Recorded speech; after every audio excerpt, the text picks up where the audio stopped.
Hallelujah. Hallelujah. Greet you all in the precious name of our Lord and Savior Jesus Christ. ಯೇಸು ಕ್ರಿಸ್ತನ ಮಧುರ ನಾಮದಲ್ಲಿ ನಿಮ್ಮೆಲ್ಲರಿಗೆ ವಂದಿಸ್ತೇನೆ.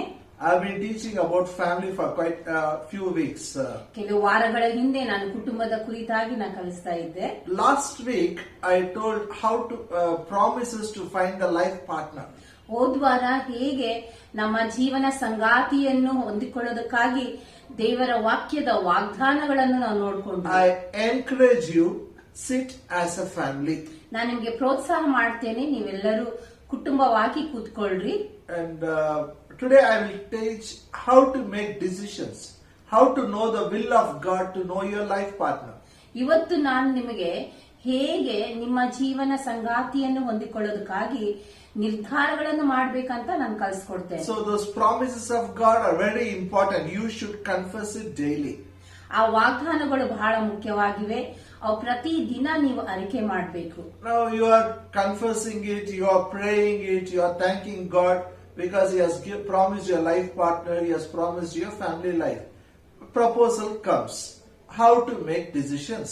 ಈಗ ನೀವು ಪ್ರಾರ್ಥನೆ ಮಾಡ್ತಾ ಇದ್ದೀರಾ, ಅರಿಕೆ ಮಾಡ್ತಾ ಇದ್ದೀರಾ, ಆವಾಗ ಏನಾಗುತ್ತೆ ಅಂತಂದ್ರೆ ಈಗ ವರಗಳು ಅಥವಾ ಒಂದು ಎಲ್ಲ ವರಗಳು ಬರ್ಲಿಕ್ಕೆ ಪ್ರಾರಂಭ ಆಗ್ತವೆ. How to make decisions?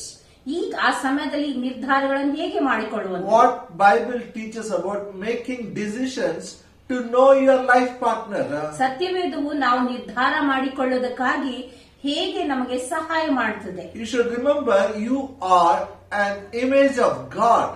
ನೀವು ನೆನಪಿಟ್ಕೊಳ್ಬೇಕು, ನೀವು ದೇವರ ಒಂದು ಸ್ವರೂಪವಾಗಿದ್ದೀರಿ. You have a power to make a choice. ನಿಮ್ಮಲ್ಲಿ ನಿರ್ಧಾರಗಳನ್ನು ಮಾಡೋದಕ್ಕಾಗಿ ಒಂದು ಶಕ್ತಿ ಇದೆ. You can't make a wrong choice in marriage. ಮದುವೆಯಲ್ಲಿ ನೀವು ತಪ್ಪಾದಂತ ನಿರ್ಧಾರ ಮಾಡಲಿಕ್ಕೆ ಆಗೋದಿಲ್ಲ. But Bible teaches about knowing the will of God. ಆದ್ರೆ ಸತ್ಯವೇದವು ನಮಗೆ ದೇವರ ಚಿತ್ತದ ಕುರಿತಾಗಿ ಕಲಿಸ್ಕೊಡ್ತದೆ. Something which is written, will of God is there. ಬರೆದಿರುವಂತ ದೇವರ ಚಿತ್ತ ಅನ್ನುವಂಥದ್ದು ಇದೆ.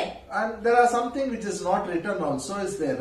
ಆಮೇಲೆ ಬರಿಲಾರ್ದಂತದ್ದು ಚಿತ್ತ ಅನ್ನುವಂಥದ್ದು ಕೂಡ ಇದೆ. If you know what is the written will of God and if you obey God's word, then what is not written, it is easy to make decisions. ಬರೆದಿರುವಂತ ದೇವರ ಚಿತ್ತದ ಕುರಿತಾಗಿ ಅರ್ಥ ಮಾಡಿಕೊಂಡಾಗ ಬರೆಯಲಾಗದೆ ಇರುವಂತ ದೇವರ ಚಿತ್ತದ ಕುರಿತಾಗಿ ಅರ್ಥ ಮಾಡಿಕೊಳ್ಳುವಂತದ್ದು ಸುಲಭವಾಗ್ತದೆ. Now whom you should marry, or who you should marry, or who is a person? ಈಗ ನಾವು ಯಾರನ್ನು ಮದುವೆ ಆಗ್ಬೇಕು, ಆ ವ್ಯಕ್ತಿ ಯಾರು, What Bible says about it? ಅದರ ಕುರಿತಾಗಿ ಸತ್ಯವೇದ ಏನ್ ಹೇಳ್ತದೆ? Please turn your Bible to 2 Corinthians. ನಿಮ್ಮ ಸತ್ಯವೇದವನ್ನು ದಯವಿಟ್ಟು 2 ಕೊರಿಂಥಿಯ 6th chapter verse 14. 6ನೇ ಅಧ್ಯಾಯ 14ನೇ ವಚನಕ್ಕೆ ತಿರುಗಿಸ್ರಿ. Be not unequally yoked together with unbelievers. For what fellowship hath righteousness with unrighteousness, and what communion has light with darkness? ನೀವು ಕ್ರಿಸ್ತ ನಂಬಿಕೆ ಇಲ್ಲದವರೊಂದಿಗೆ ಸೇರಿ ಇಜ್ಜೋಡ ಆಗಬೇಡಿರಿ. ಧರ್ಮಕ್ಕೂ ಅಧರ್ಮಕ್ಕೂ ಜೊತೆ ಏನು, ಬೆಳಕಿಗೂ ಕತ್ತಲಿಗೂ ಐಕ್ಯವೇನು? Hallelujah. Hallelujah. I will make it very simple. ಬಹಳ ಸುಲಭವಾಗಿ ಹೇಳ್ತೀನಿ. If you are a born again child of God, you should marry born again child of God. ನೀವು ಹೊಸದಾಗಿ ಹುಟ್ಟಿರುವಂತ ದೇವರ ಮಗನು ಮಗಳು ಆಗಿರುವುದಾದ್ರೆ ನೀವು ಹೊಸದಾಗಿ ಹುಟ್ಟಿರುವ ದೇವರ ಮಗನು ಮಗಳನ್ನೇ ಮದುವೆ ಆಗ್ಬೇಕು. Hallelujah. Hallelujah. Because someone is born in a Christian family is not a guarantee he is born again. ಯಾರೋ ಒಬ್ಬ ವ್ಯಕ್ತಿ ಕ್ರೈಸ್ತಿಯ ಕುಟುಂಬದಲ್ಲಿ ಹುಟ್ಟಿದ್ದಾನೆ ಅಂತಂದ್ರೆ ಆತನು ಹೊಸದಾಗಿ ಹುಟ್ಟಿದ್ದಾನೆ ಅನ್ನುವಂತ ಖಾತ್ರಿ ಅಲ್ಲ. No matter whatever is a religion, no matter whatever is a caste, a person should be born again. ಅವರ ಜಾತಿ, ಅವರ ಹಿನ್ನೆಲೆ ಏನೇ ಆಗಿದ್ರು ಕೂಡ ಆ ವ್ಯಕ್ತಿ ಹೊಸದಾಗಿ ಹುಟ್ಟಿರುವಂತ ವ್ಯಕ್ತಿ ಆಗಿರಬೇಕು. If you are a tongue talking believer, marry a tongue talking believer. ಅನ್ಯ ಭಾಷೆಯಲ್ಲಿ ಮಾತಾಡುವಂತ ಒಬ್ಬ ವಿಶ್ವಾಸಿ ನೀನಾಗಿದ್ರೆ ಅನ್ಯ ಭಾಷೆಯಲ್ಲಿ ಮಾತನಾಡುವಂತ ವಿಶ್ವಾಸಿ ಒಟ್ಟಿಗೆ ಮದುವೆ ಆಗ್ಬೇಕು. That is a equal yoking. ಅದನ್ನೇ ಇಜ್ಜೋಡು ಅಂತಂದ್ರೆ ಒಂದೇ ತರವಾಗಿ ಜೊತೆಯಾಗಿ ಇರುವಂತದಂತ ಹೇಳ್ತದೆ. Hallelujah. Hallelujah. Now turn your Bible to Deuteronomy 22nd chapter verse 10. ನೀವು ನಿಮ್ಮ ಸತ್ಯವೇದವನ್ನು ಧರ್ಮೋಪದೇಶ ಕಾಂಡ 22nd chapter 22ನೇ ಅಧ್ಯಾಯ verse 10. 10ನೇ ವಚನಕ್ಕೆ ನೋಡ್ರಿ. Thou shalt not plow with an ox and an ass together. ಧರ್ಮೋಪದೇಶ ಕಾಂಡ 22ನೇ ಅಧ್ಯಾಯ 10ನೇ ವಚನ ಹೀಗೆ ಹೇಳ್ತದೆ, ಎತ್ತನ್ನು ಕತ್ತೆಯನ್ನು ಜೊತೆ ಮಾಡಿ ನೇಗಿಲಿಗೆ ಕಟ್ಟಬಾರದು. Hallelujah. Hallelujah. The Bible says you can't put donkey and ox together and plow the field. ಇಲ್ಲಿ ಸತ್ಯವೇದ ಹೇಳ್ತದೆ, ಎತ್ತನ್ನು ಕತ್ತೆಯನ್ನು ಜೊತೆ ಮಾಡಿ ನೇಗಿಲಿಗೆ ಹಾಕಕ್ಕಾಗೋದಿಲ್ಲ. Can you just picture as this scene? A farmer tries to plow the field with a donkey one side, ox on another side. Can he really do the work? ನೀವು ಈ ಚಿತ್ರ ಮಾಡ್ಲಿಕ್ಕೆ ಆಗುತ್ತಾ ಮನಸ್ಸಿನಲ್ಲಿ? ನೋಡ್ರಿ, ಒಬ್ಬ ರೈತನಿದ್ದಾನೆ, ಆತನು ಎತ್ತನ್ನು ಒಂದ್ ಕಡೆ ಕತ್ತೆಯನ್ನು ಇನ್ನೊಂದ್ ಕಡೆ ಎರಡನ್ನು ನೇಗಿಲಿಗೆ ಹಾಕಿ ಆತನು ವ್ಯವಸಾಯ ಮಾಡ್ಲಿಕ್ಕೆ ಆಗುತ್ತಾ? We all know what happens when you go behind the donkey. ನಮ್ಮೆಲ್ರಿಗೂ ಚೆನ್ನಾಗಿ ಗೊತ್ತು, ಕತ್ತೆ ಹಿಂದ್ಗಡೆ ಹೋದ್ರೆ ಏನಾಗ್ತದೆ? Donkey will kick. ಕತ್ತೆ ಓದಿತದೆ. Our life will be a tragedy if you are a born again child of God and marry an unbeliever. ನೋಡ್ರಿ, ಯಾವಾಗ ಒಬ್ಬ ವಿಶ್ವಾಸಿ ಅವಿಶ್ವಾಸಿ ಒಟ್ಟಿಗೆ ಮದುವೆ ಆಗ್ತಾರೋ ಅವರ ಒಂದು ಜೀವಿತ ಒಂದು ಅಪಘಾತದ ಒಂದು ಬಹಳ ಕಷ್ಟಕರವಾಗಿರ್ತದೆ. My mother was a Hindu lady. ನನ್ನ ತಾಯಿ ಆಕೆ ಹಿಂದೂ ಸ್ತ್ರೀ ಆಗಿದ್ಲು. She accepted Jesus before she went to heaven. ಆಕೆ ಸಾಯೋಕ್ಕಿಂತ ಮುಂಚೆ ಯೇಸು ಕ್ರಿಸ್ತನನ್ನು ಸ್ವೀಕಾರ ಮಾಡಿಕೊಂಡ್ಲು. At the time of her marriage, she was not a believer. ನಮ್ಮ ಮದುವೆ ಸಮಯದಲ್ಲಿ ಆಕೆ ವಿಶ್ವಾಸಿ ಆಗಿರ್ಲಿಲ್ಲ. She said, ಆಕೆ ಹೇಳಿದ್ದೇನಂದ್ರೆ, marry a girl from our own religion, our own caste, then you make her a Christian. ಆಕೆ ಹೇಳಿದ್ಲೇನಂದ್ರೆ, ನಮ್ಮದೇ ಜಾತಿ ಧರ್ಮದ ಒಬ್ಬ ಹುಡುಗಿಯೊಟ್ಟಿಗೆ ನೀನು ಮದುವೆ ಆಗಿ ಆಕೆಗೆ ನೀನು ಕ್ರಿಶ್ಚಿಯನ್ ಆಗಿ ಮಾಡು. By doing that, you are bringing one soul to the Lord. ಹಾಗೆ ಮಾಡೋದ್ರಿಂದ ಒಂದು ಆತ್ಮವನ್ನು ನೀವು ಕರ್ತನ ಕಡೆ ತರ್ತೀಯಲ್ಲ. No, it doesn't happen through marriage. ನೋಡ್ರಿ, ಹಾಗೆ ಮಾಡುವಂತದ್ದು ಮದುವೆ ಮೂಲಕ ಅದು ಸಾಧ್ಯನೇ ಇಲ್ಲ. A born again child of God cannot marry a person who is not born again. ಒಬ್ಬ ಹೊಸದಾಗಿ ಹುಟ್ಟಿರುವಂತ ದೇವರ ಮಗಳು ಹೊಸದಾಗಿ ಹುಟ್ಟದೇ ಇರುವಂತ ಮಗನು ಮಗಳೊಟ್ಟಿಗೆ ಮದುವೆ ಆಗ್ಲಿಕ್ಕೆ ಸಾಧ್ಯ ಇಲ್ಲ. Light and darkness trying to have a fellowship. ಅದು ಹೇಗೆ ಅಂದ್ರೆ ಒಂದು ಕತ್ತಲೆ ಬೆಳಕಿನೊಟ್ಟಿಗೆ ಸಂಬಂಧ ಬೆಳೆಸಿಕೊಂಡಂತೆ. When you are born again in spirit, you are a new creation. ಯಾವಾಗ ನೀವು ಹೊಸದಾಗಿ ಹುಟ್ಟುತ್ತೀರೋ ನಿಮ್ಮ ಆತ್ಮದಲ್ಲಿ ನೀವು ನೂತನ ಸೃಷ್ಟಿಯಾಗಿದ್ದೀರಿ. Your marriage will not go smooth. It will not go well. ನಿಮ್ಮ ಮದುವೆ ಅದು ಸರಿಯಾಗಿ ಹೋಗೋದಿಲ್ಲ. Now comes the question, okay brother, I am born again, I am tongue talking, I am getting a proposal from born again tongue talking believers, how to make decision? ಈಗ ಏನಂತಂದ್ರೆ, ಆಯ್ತು brother, ಈಗ ನನಗೆ ಹೊಸದಾಗಿ ಹುಟ್ಟಿರುವಂತ ಒಂದು ಸಂಬಂಧಗಳು ಬರ್ತಾ ಇದ್ದಾವೆ. ನಾನು ಅನ್ಯ ಭಾಷೆಯಲ್ಲಿ ಪ್ರಾರ್ಥಿಸುವಂತ ವ್ಯಕ್ತಿಯ ಸಂಬಂಧಗಳನ್ನು ನಾನು ಈಗ ಬರ್ತಾ ಇದ್ದಾವೆ. ಈಗ ಹೇಗೆ ನಾನು ನಿರ್ಧಾರ ತೆಗೆದುಕೊಳ್ಬೇಕು? Jesus is a perfect example for us. ಇದಕ್ಕಾಗಿ ಯೇಸು ಕ್ರಿಸ್ತನೇ ನಮಗೆ ಸರಿಯಾದಂತ ಮಾದರಿ ಉದಾಹರಣೆ ಆಗಿದ್ದಾನೆ. On the Garden of Gethsemane, he prayed, nevertheless, not my will, let thy will be done. Gethsemane ತೋಟದಲ್ಲಿ ಯೇಸು ಸ್ವಾಮಿ ಪ್ರಾರ್ಥನೆ ಮಾಡಿದ್ದೇನೆಂದ್ರೆ, ದೇವರೇ, ನನ್ನ ಚಿತ್ತ ಅಲ್ಲ ನಿನ್ನ ಚಿತ್ತದಂತೆ ಆಗಲಿ. This is a prayer you should do. Nevertheless, not my will, let thy will be done. ಇದೇ ಪ್ರಾರ್ಥನೆ ನೀವು ಕೂಡ ಮಾಡಬೇಕು. ನನ್ನ ಚಿತ್ತ ಅಲ್ಲ ನಿನ್ನ ಚಿತ್ತದಂತೆ ಆಗಲಿ. Will of God will not happen automatically in your life. ನೋಡ್ರಿ, ದೇವರ ಚಿತ್ತ ನಮ್ಮ ಜೀವಿತದಲ್ಲಿ ಅದು ಹಾಗೆ ಆಕಸ್ಮಿಕವಾಗಿ ಆಗೋದಿಲ್ಲ. God will not force a boy or a girl in your life so that you can marry. ಯಾವುದೋ ಒಬ್ಬ ಹುಡುಗ ಯಾವುದೋ ಒಬ್ಬ ಹುಡುಗಿಯನ್ನು ದೇವರು ನಿಮ್ಮ ಜೀವಿತದಲ್ಲಿ ಒತ್ತಾಯ ಮಾಡಿ ತರೋದಿಲ್ಲ. You should know the will and you should accept it. You should receive it. This is God's will. I will marry this person. ದೇವರ ಚಿತ್ತ ಏನು ಎಂಬುದಾಗಿ ನೀವು ಹೊಂದಿಕೊಂಡು ಅದನ್ನು ಸ್ವೀಕಾರ ಮಾಡಿಕೊಂಡು ಇದೇ ದೇವರ ಚಿತ್ತ ಎನ್ನುವಂತ ಖಾತ್ರಿಯಿಂದ ನೀವು ಮದುವೆ ಆಗ್ತೀರಾ. And this confession is wonderful confession. It is a good prayer. Saying, Lord, nevertheless not my will, let thy will be done. ನೋಡ್ರಿ, ಈ ಅರಿಕೆ ಬಹಳ ಉತ್ತಮವಾಗಿರುವಂತ ಅರಿಕೆ ಆಗಿದೆ, ಪ್ರಾರ್ಥನೆ ಆಗಿದೆ. ನೀವ್ ಹೇಳ್ರಿ, ತಂದೆಯೇ ನನ್ನ ಚಿತ್ತ ಅಲ್ಲ, ನಿನ್ನ ಚಿತ್ತದಂತೆ ಆಗಲಿ. All confusions will be cleared. ಆ ಸಮಯದಲ್ಲಿ ಎಲ್ಲಾ ಗಲಿಬಿಲಿ ಗೊಂದಲ ಅಲ್ಲಿ ಸ್ಪಷ್ಟ ಆಗ್ಬಿಡ್ತದೆ. Now, I told you I am a pastor. People come and ask me, see a boy, see a girl. ನಾನು ಹೇಳಿದೆ, ನಾನೊಬ್ಬ ಪಾಸ್ಟರ್ ಆಗಿದ್ದೇನೆ. ತಂದೆ ತಾಯಿಗಳು ಬಂದ್ಬಿಟ್ಟು ನಮ್ಮ ಮಗಳಿಗೆ ವರ ನೋಡ್ರಿ, ಹುಡುಗಿ ನೋಡ್ರಿ, ಹುಡುಗ ನೋಡ್ರಿ ಅಂತ ಹೇಳ್ತಾರೆ. Usually boys side, they come and say, look for a girl who is beautiful. ಹೆಚ್ಚಾಗಿ ಹುಡುಗನ ಕಡೆಯಿಂದ ಬಂದು ಹೇಳ್ತಾರೇನಂದ್ರೆ, ಸುಂದರವಾಗಿರುವಂತ ಸ್ತ್ರೀಯನ್ನೇ ಹುಡುಕ್ರಿ ಅಂತ. Or look little educated, how much wealth they have, how they can be useful for my son.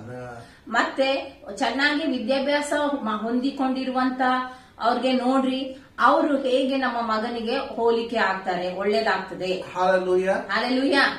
Is it right or wrong? ಹೀಗೆ ಮಾಡೋದು ಸರಿನಾ ತಪ್ಪು? That is very important. ನೋಡ್ರಿ, ಅದೇ ಮುಖ್ಯ. I believe every girl, every boy is a creation of God. You can't make a judgment based on the color or a height or something. Person is beautiful, not beautiful. ನೋಡ್ರಿ, ನಾನ್ ನಂಬ್ತೇನೇನಂದ್ರೆ, ಪ್ರತಿಯೊಬ್ಬ ಹುಡುಗ ಆಗ್ಲಿ, ಪ್ರತಿಯೊಬ್ಬ ಹುಡುಗಿ ಆಗ್ಲಿ, ಅವರು ದೇವರ ಸೃಷ್ಟಿಯಾಗಿದ್ದಾರೆ. ಅವರ ಬಣ್ಣ, ರೂಪ, ಅವರ ಎತ್ತರ, ಗಾತ್ರದ ಮೂಲಕ ಅವರನ್ನು ನಾವು ನಿರ್ಧರಿಸುವುದಕ್ಕಾಗಿ ಆಗೋದೇ ಇಲ್ಲ. We see outward appearance. God sees the heart. ನಾವು ಹೊರಗಿನ ನೋಟವನ್ನೇ ನೋಡ್ತೇವೆ, ಆದ್ರೆ ದೇವರು ಹೃದಯವನ್ನು ನೋಡ್ತಾನೆ. God knows you very well. He has already created a life partner who is the best gift for you from God. ದೇವರು ನಿಮ್ಮ ಬಗ್ಗೆ ದೇವರಿಗೆ ಚೆನ್ನಾಗಿ ಗೊತ್ತು. ಅದಕ್ಕಾಗಿ ಸರಿಯಾಗಿ ನಿಮಗೆ ಹೋಲಿಕೆ ಇರುವಂತ ಒಂದು ಜೀವನ ಸಂಗಾತಿಯನ್ನು ಸೃಷ್ಟಿ ಮಾಡಿದ್ದಾನೆ. Making decision based on the physical appearance is a carnal in nature. ಶಾರೀರಿಕವಾದಂತ ರೀತಿಯಿಂದ ನಿರ್ಧಾರ ಮಾಡಿಕೊಳ್ಳುವಂಥದ್ದು ಅದು ಶರೀರ ಭಾವದ ಒಂದು ನಿರ್ಧಾರ ಆಗಿರ್ತದೆ. A carnally minded person will do that. ಶಾರೀರಿಕ ಮನಸ್ಸುಳ್ಳ ವ್ಯಕ್ತಿನೇ ಆ ತರವಾದಂತ ನಿರ್ಧಾರ Bible ತೆಗೆದುಕೊಳ್ತಾನೆ. says when you are carnally minded, it leads to death. ಸತ್ಯವೇದ ಹೇಳ್ತದೆ, ಶಾರೀರಿಕ ಮನಸ್ಸುಳ್ಳ ವ್ಯಕ್ತಿ ಆತನು ಅಲ್ಲಿ ಮರಣಕ್ಕೆ ಒಳಗಾಗ್ತಾನೆ. But spiritually minded person will have a life and peace. ಆದ್ರೆ ಆತ್ಮಿಕ ಮನಸ್ಸುಳ್ಳ ವ್ಯಕ್ತಿಗೆ ಅಲ್ಲಿ ಜೀವ ಮತ್ತು ಶಾಂತಿ ಉಂಟಾಗ್ತದೆ. How to make decision? ಹಾಗಾದ್ರೆ ನಾವು ಹೇಗೆ ನಿರ್ಧಾರ Let's ಮಾಡಿಕೊಳ್ಳುವಂಥದ್ದು? see Bible what it talks about beauty. ಈಗ ನಾವು ಸತ್ಯವೇದವನ್ನು ನೋಡೋಣ. ಸತ್ಯವೇದ ನಮ್ಮ ಸೌಂದರ್ಯದ ಕುರಿತಾಗಿ ಏನ್ ಹೇಳ್ತದೆ? Turn your Bible to Proverbs 31st chapter ನಿಮ್ಮ ಸತ್ಯವೇದವನ್ನು ಜ್ಞಾನೋಕ್ತಿ 31ನೇ ಅಧ್ಯಾಯಕ್ಕೆ ತಿರುಗಿಸ್ರಿ. and verse 30. 30ನೇ ವಚನ. Proverbs 31 verse 30. ಜ್ಞಾನೋಕ್ತಿ 31 30ನೇ ವಚನ. Favor is deceitful, beauty is vain, and a woman that fears the Lord, she shall be praised. ಸೌಂದರ್ಯವು ನೆಚ್ಚತಕ್ಕದಲ್ಲ, ಲಾವಣ್ಯವು ನೆಲೆಯಲ್ಲ, ಯೆಹೋವನಲ್ಲಿ ಭಯಭಕ್ತಿ ಉಳ್ಳವಳೇ ಸ್ತೋತ್ರ ಪಾತ್ರಳು. Favor is deceitful, beauty is vain. ಇಲ್ಲಿ ವಾಕ್ಯ ಏನ್ ಹೇಳ್ತಿದೆ ಅಂದ್ರೆ, ಸೌಂದರ್ಯವು ನೆಚ್ಚತಕ್ಕದಲ್ಲ, ಲಾವಣ್ಯವು ನೆಲೆಯಲ್ಲ. ಅಲ್ಲಿ ಸೌಂದರ್ಯ ಯಾವುದೇ ಕೆಲಸಕ್ಕೆ ಬರೋದಿಲ್ಲ. Beauty is not permanent. ಯಾಕಂದ್ರೆ ಸೌಂದರ್ಯತೆ ಅದು ಶಾಶ್ವತವಾಗಿ ಇರುವಂತದ್ದಲ್ಲ. Bible talks about inner beauty.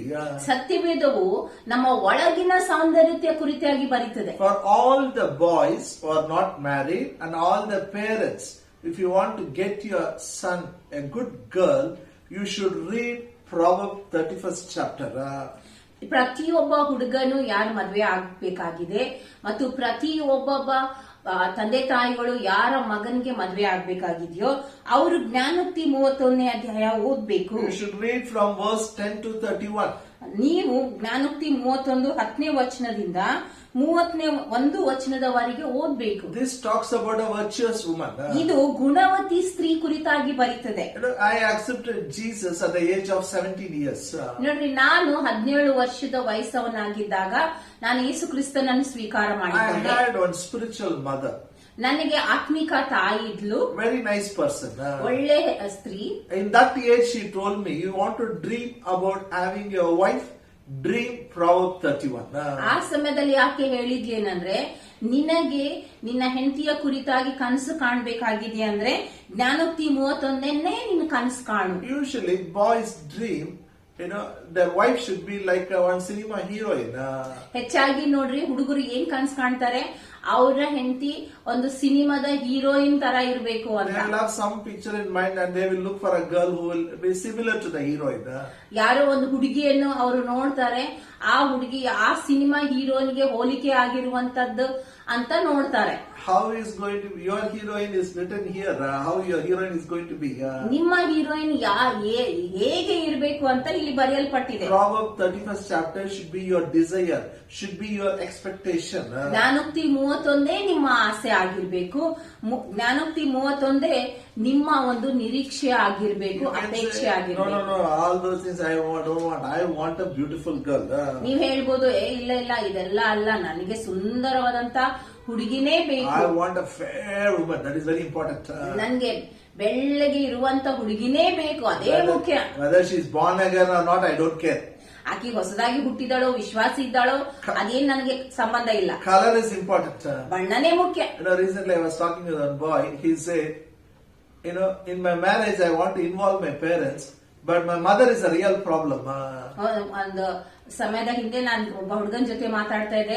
ನಿಜವಾಗಿಯೂ ನನ್ನ ಮದುವೆ ಅಲ್ಲಿ ನಮ್ಮ ತಂದೆ ತಾಯಿಗಳನ್ನು ನಾನು ಅಲ್ಲಿ ಸೇರಿಸ್ಕೊಳ್ಬೇಕಂತ ನಾನು ಅನ್ಕೊಳ್ತಾ ಇದ್ದೀನಿ, ಆದ್ರೆ ನನ್ನ ತಾಯಿ ಸಮಸ್ಯೆ ಆಗಿದ್ದಾಳೆ ಅಂತ. My mother always looks for some fault in girl's face, girl's color, something.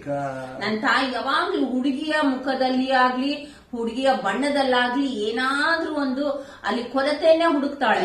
This girl is dark, this girl is short, this girl eyes is like this, nose is like this. She rejects a proposal.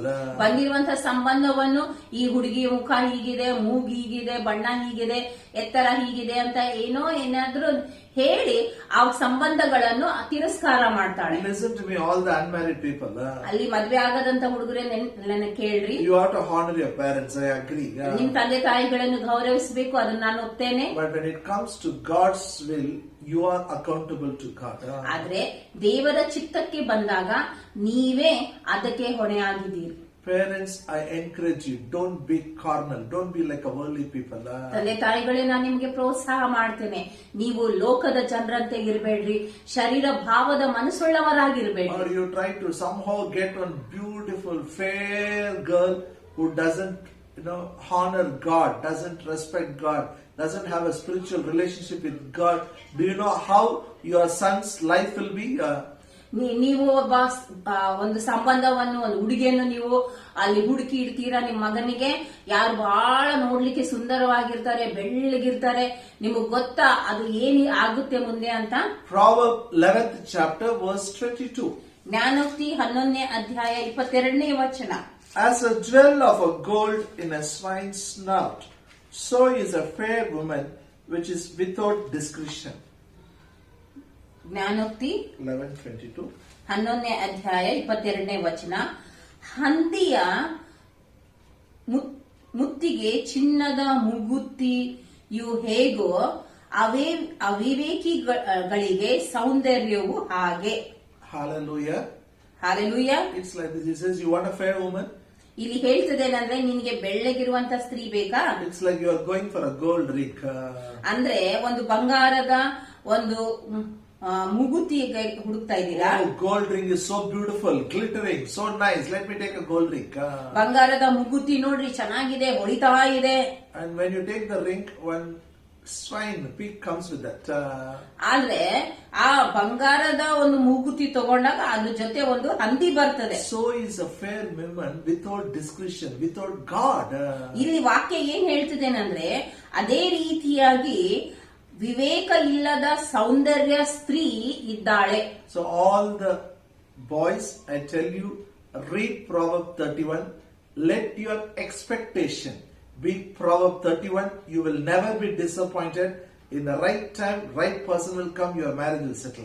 ಅದಕ್ಕೆ ಎಲ್ಲ ಮದುವೆ ಆಗ್ಲಿಕ್ಕೆ ಹೋಗುವಂತ ಎಲ್ಲ ಹುಡುಗರಿಗೆ ನಾನು ಹೇಳ್ತೇನೆ, ನೀವು ಜ್ಞಾನೋಕ್ತಿ 31 ಅಪೇಕ್ಷೆ ಮಾಡ್ರಿ, ಕನಸು ಕಾಣ್ರಿ. ಅವಾಗ ನೀವು ಸರಿಯಾದಂತ ಸಮಯದಲ್ಲಿ ಸರಿಯಾದಂತ ಜೀವನ ಸಂಗಾತಿಯನ್ನು ಹೊಂದ್ಕೊಳ್ತೀರಾ. Now comes to the girl. ಈಗ ಹುಡುಗಿಯ ಕುರಿತಾಗಿ, I want to marry a born again believer. ಹುಡುಗಿ ಹೇಳ್ತಾಳೆ, ನಾನು ಹೊಸದಾಗಿ ಹುಟ್ಟಿರುವಂತ ವಿಶ್ವಾಸಿಯನ್ನೇ ಮದುವೆ Tongue ಆಗ್ತೀನಿ. talking believer. ಅದು ಅನ್ಯ ಭಾಷೆಯಲ್ಲಿ ಪ್ರಾರ್ಥಿಸುವಂತ ವಿಶ್ವಾಸಿಯನ್ನೇ ಮದುವೆ How ಆಗ್ಬೇಕಂತೇನೆ. to make decision? ಆ ಸಮಯದಲ್ಲಿ ನಿರ್ಧಾರ ಹೇಗೆ ಮಾಡಿಕೊಳ್ಳುವಂತದ್ದು? You may get it. Tongue talking, born again, spiritual believers. You will get the proposal, but how you will take a decision? ಅಲ್ಲಿ ನಿಮ್ಗೆ ಸಿಗುತ್ತೆ, ಸಂಬಂಧಗಳು ಬರ್ತವೆ. ಒಬ್ಬ ಹೊಸದಾಗಿ ಹುಟ್ಟಿರುವಂತ ವಿಶ್ವಾಸಿ, ಅನ್ಯ ಭಾಷೆಯಲ್ಲಿ ಪ್ರಾರ್ಥಿಸುವಂತ ವ್ಯಕ್ತಿಯ ಸಂಬಂಧಗಳು ಬರ್ತವೆ. ಅಲ್ಲಿ ನಿರ್ಧಾರ ಹೇಗೆ ತಗೊಳ್ಳುವಂತ? Parents, what is your expectation?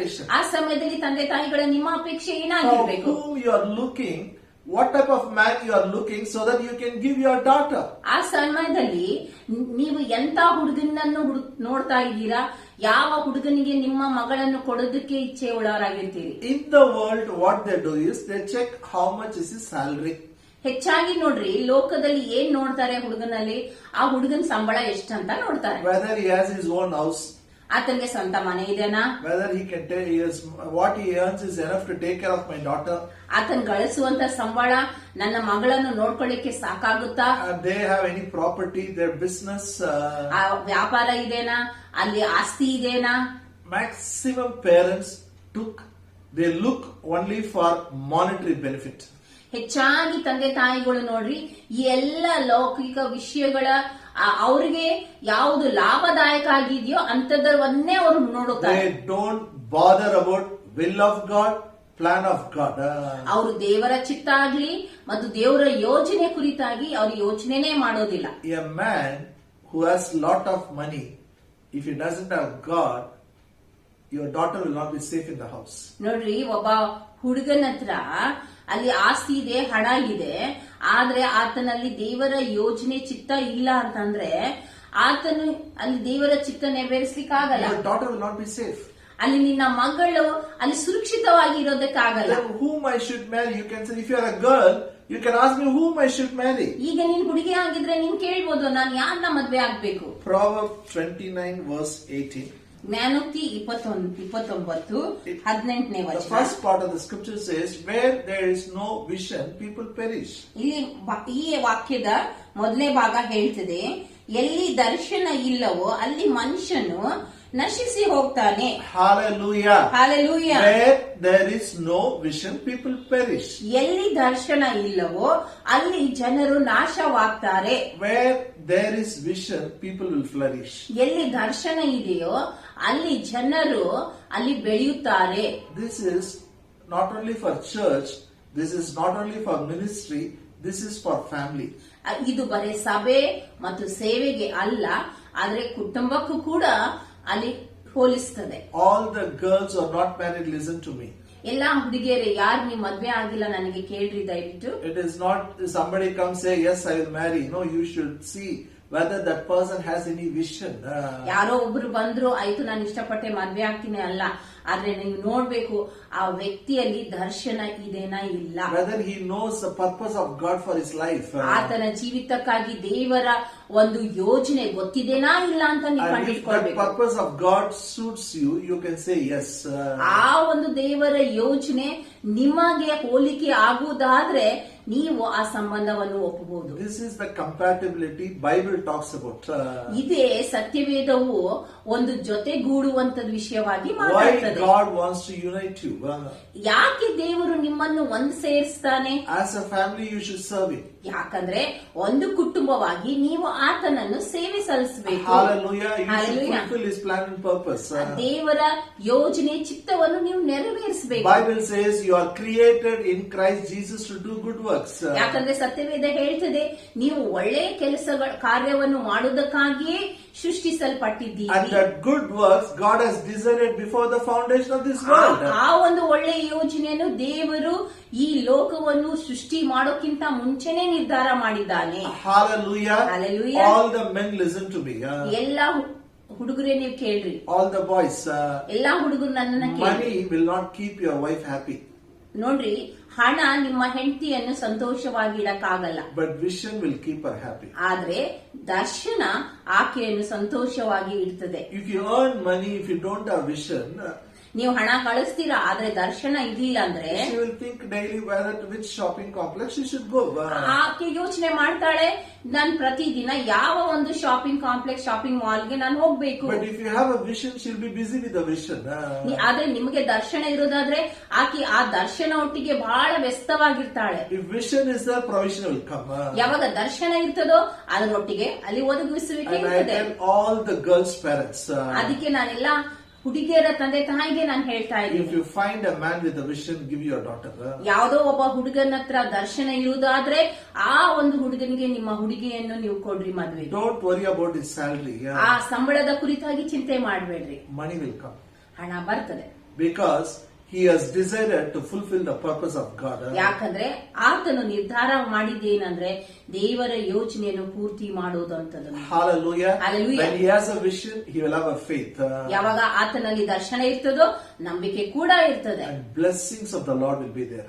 ಅವಾಗ ದೇವರ ಆಶೀರ್ವಾದ ಇರ್ತದೆ. Your daughter will live happily without any lack. ನಿಮ್ಮ ಮಗಳು ಅಲ್ಲಿ ಯಾವುದೇ ಕೊರತೆ ಇರಲಾರ್ದೆ ಸಂತೋಷವಾಗಿ ಇರ್ತಾಳೆ. And more than anything else, ಎಲ್ಲಕ್ಕಿಂತ ಹೆಚ್ಚಾಗಿ Spirit of the Lord is in you. ದೇವರ ಆತ್ಮನು ನಿಮ್ಮಲ್ಲಿ You ಇದ್ದಾನೆ. can hear His voice. ನೀವು ಆತನ ಸ್ವರವನ್ನು ನೀವು ಕೇಳಿಸ್ಕೊಳ್ಬಹುದು. Christ is your wisdom. ಕ್ರಿಸ್ತನೇ ನಿಮ್ಮ He will ಜ್ಞಾನವಾಗಿದ್ದಾನೆ. help you to take a right decision. ಆತನು ನಿಮ್ಮನ್ನು ಸರಿಯಾದ ನಿರ್ಧಾರ ಮಾಡುವುದಕ್ಕಾಗಿ ಸಹಾಯ ಮಾಡ್ತಾನೆ. Most of the people, when they want to decide about marriage, they look for a prophet. They should go and tell the prophet should prophesy. ನೋಡ್ರಿ, ಎಷ್ಟೋ ಜನ ಏನ್ ಮಾಡ್ತಾರೆ, ಮದ್ವೆ ಕುರಿತಾಗಿ ನಿರ್ಧಾರ ಮಾಡ್ಕೊಳ್ಬೇಕು ಅಂದ್ರೆ ಹೋಗ್ಬಿಟ್ಟು ಯಾವ್ದೋ ಒಂದು ಪ್ರವಾದಿ ಹತ್ರ ಹೋಗಿ ಅವರು ನಿರ್ಧಾರಗಳನ್ನು ಮಾಡ್ತಾರೆ. I am not against it. ಅದರ ವಿರುದ್ಧ ನಾನಿಲ್ಲ. In fact, for my marriage, when prophet came and spoke clearly whom I am going to marry. ನೋಡ್ಬೇಕು ಅಂತಂದ್ರೆ ನನ್ನ ಒಂದು ಮದ್ವೆಗಾಗಿ ಒಬ್ಬ ಪ್ರವಾದಿನೇ ನನಗೆ ಮಾರ್ಗದರ್ಶನ ಮಾಡಿದ್ನು, ಯಾರನ್ನ ನಾನು ಮದ್ವೆ He ಆಗ್ಬೇಕು ಅಂತ. told me, my wife's age. He told me my wife's name starts with which letter, which city she is. Everything he said. ಆತನು ನನ್ನ ಹೆಂಡತಿಯ ಹೆಸರು, ಯಾವ ಸ್ಥಳ, ಎಲ್ಲಿಂದ ಬರ್ತಾಳೆ ಅನ್ನುವಂಥದ್ದೆಲ್ಲ ಆತನು ತಿಳಿಸಿದ. I never met him before. I never met him afterwards.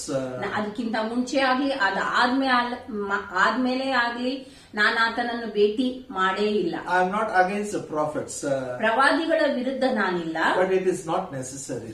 ಆದ್ರೆ ಅದು ಅಲ್ಲಿ ಬೇಕಾಗಿಲ್ಲ. In the New Testament, nowhere people went to prophet and said, pray and tell what is God's will. ನೋಡ್ರಿ, ಹೊಸ ಒಡಂಬಡಿಕೆಯಲ್ಲಿ ಯಾರು ಕೂಡ ಹೋಗ್ಬಿಟ್ಟು ಪ್ರವಾದಿ ಹತ್ರ ಕೇಳಲಿಲ್ಲ, ನೀವು ಪ್ರಾರ್ಥನೆ ಮಾಡ್ರಿ, ಹೇಳ್ರಿ ದೇವರ ಚಿತ್ತ ಏನಿದೆ ಅಂತ. God is your father. ಯಾಕಂದ್ರೆ ದೇವರು ನಿಮ್ಮ ತಂದೆ He has ಆಗಿದ್ದಾನೆ. put His spirit in you. ಆತನ ಆತ್ಮವನ್ನು ನಿಮ್ಮಲ್ಲಿ ಹಾಕಿದ್ದಾನೆ. You can hear His voice. ನೀವು ಆತನ ಸ್ವರ If ಕೇಳಬಹುದು. you want to pray, when you pray, God, show me your will, He will speak to you through His word. ಯಾವಾಗ ನೀವು ಪ್ರಾರ್ಥನೆ ಮಾಡ್ತೀರಾ, ದೇವರೇ ನಿನ್ನ ಚಿತ್ತವನ್ನು ತೋರಿಸು ಅಂದಾಗ ಆತನು ತನ್ನ ವಾಕ್ಯದ ಮೂಲಕ ತಿಳಿಸ್ತಾನೆ. He has kept a godly counselors to help you. ಅದೇ ರೀತಿಯಲ್ಲಿ ದೈವಿಕವಾದಂತ ಸಲಹೆಗಾರರನ್ನು ಕೂಡ ದೇವರು ನಿಮಗಾಗಿ ಇಟ್ಟಿದ್ದಾನೆ. What I say, maybe it may hurt you. ನಾನು ಹೇಳುವಂತದ್ದು ನಿಮಗೆ ನೋಯಿಸಬಹುದು, But this is the truth. ಆದ್ರೆ ಇದೇ If ಸತ್ಯವಾಗಿದೆ. you make these adjustments in your heart, your marriage will take place. ಯಾವಾಗ ನಿಮ್ಮ ಹೃದಯದಲ್ಲಿ ಈ ಬದಲಾವಣೆಗಳನ್ನು ನೀವು ಮಾಡಿಕೊಳ್ತೀರೋ ಅವಾಗ ನಿಮ್ಮ ಮದುವೆ ಅಲ್ಲಿ ನೆರವೇರ್ತದೆ. It will not be delayed.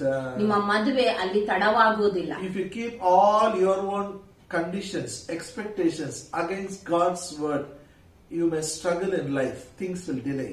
ಎಲ್ಲ ನಿಮ್ಮ ಅಪೇಕ್ಷೆಗಳನ್ನು ನೀವು ದೇವರ ವಾಕ್ಯದ ವಿರುದ್ಧವಾಗಿ ಇಟ್ಕೊಳ್ತಾ ಇರ್ಬೇಕಾದ್ರೆ ಅವಾಗ ನೀವು ಅಲ್ಲಿ ಕಷ್ಟ ಪಡ್ತೀರಾ.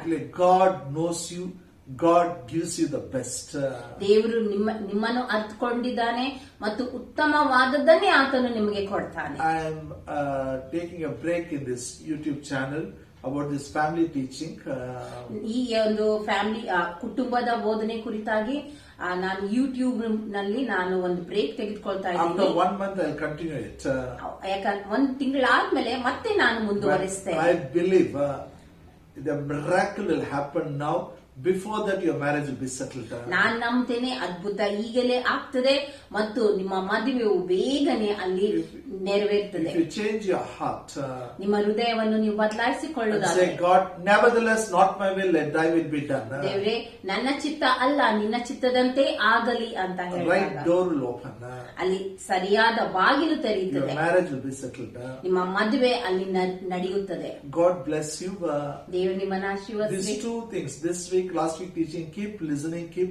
It will help you to make decision.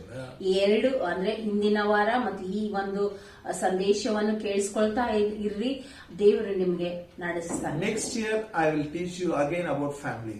ಮುಂದಿನ ವಾರ ಮತ್ತೆ ನಿಮಗೆ ಕುಟುಂಬದ ಕುರಿತಾಗಿ ನಾನು ನಿಮಗೆ ಕಲಿಸ್ತೇನೆ. Hallelujah. Hallelujah. Shall we pray? ನಾವು ಪ್ರಾರ್ಥನೆ ಮಾಡೋಣ. Abba Father, in Jesus' name, we pray for all the unmarried people.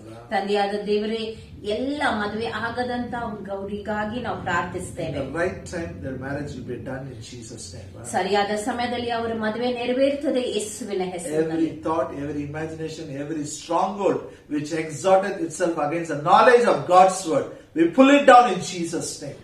ಎಲ್ಲಾ ಪ್ರತಿಯೊಂದೊಂದು ಯೋಚನೆ, ಪ್ರತಿಯೊಂದೊಂದು ವಿತರ್ಕ, ಪ್ರತಿಯೊಂದೊಂದು ಬಲ ಹಿಡಿತವು ಯಾವುದು ದೇವರ ವಾಕ್ಯದ ವಿರುದ್ಧವಾಗಿದೆಯೋ ಅದನ್ನು ಯೇಸುವಿನ ಹೆಸರಿನಲ್ಲಿ ನಾವು Let ಕಿತ್ತಾಕ್ತೇವೆ. them yield themselves to God's word. ಅವರೆಲ್ಲರೂ ತಮ್ಮನ್ನು ತಾವು ದೇವರ ವಾಕ್ಯಕ್ಕೆ ಒಪ್ಪಿಸಿಕೊಳ್ಳುವರು. Let thy will be done.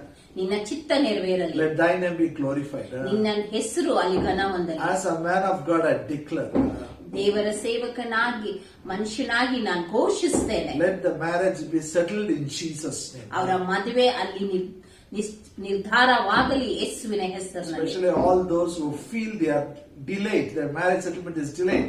I speak settlement in the name of Jesus. ವಿಶೇಷವಾಗಿ ಯಾರೆಲ್ಲ ಮದುವೆ ತಡವಾಗಿದೆಯೋ ಅವರೆಲ್ಲರ ಮದುವೆಗಳು ಅಲ್ಲಿ ನಿರ್ಧರಿಸಲಿ ಯೇಸುವಿನ ಹೆಸರಿನಲ್ಲಿ We ಅಂತ. also pray for parents, open their eyes of understanding. ನಾವು ತಂದೆ ತಾಯಿಗಳಿಗೋಸ್ಕರ ನಾವು ಪ್ರಾರ್ಥಿಸ್ತೇವೆ, ಅವರ ಆತ್ಮಿಕ ಕಣ್ಣುಗಳು ತೆರೆಯಲ್ಪಡಲಿ. In Jesus' name we pray. ಯೇಸುವಿನ ಹೆಸರಿನಲ್ಲಿ ನಾವು ಪ್ರಾರ್ಥಿಸ್ತೇವೆ. Amen. ಆಮೇನ್, Amen. ಆಮೇನ್.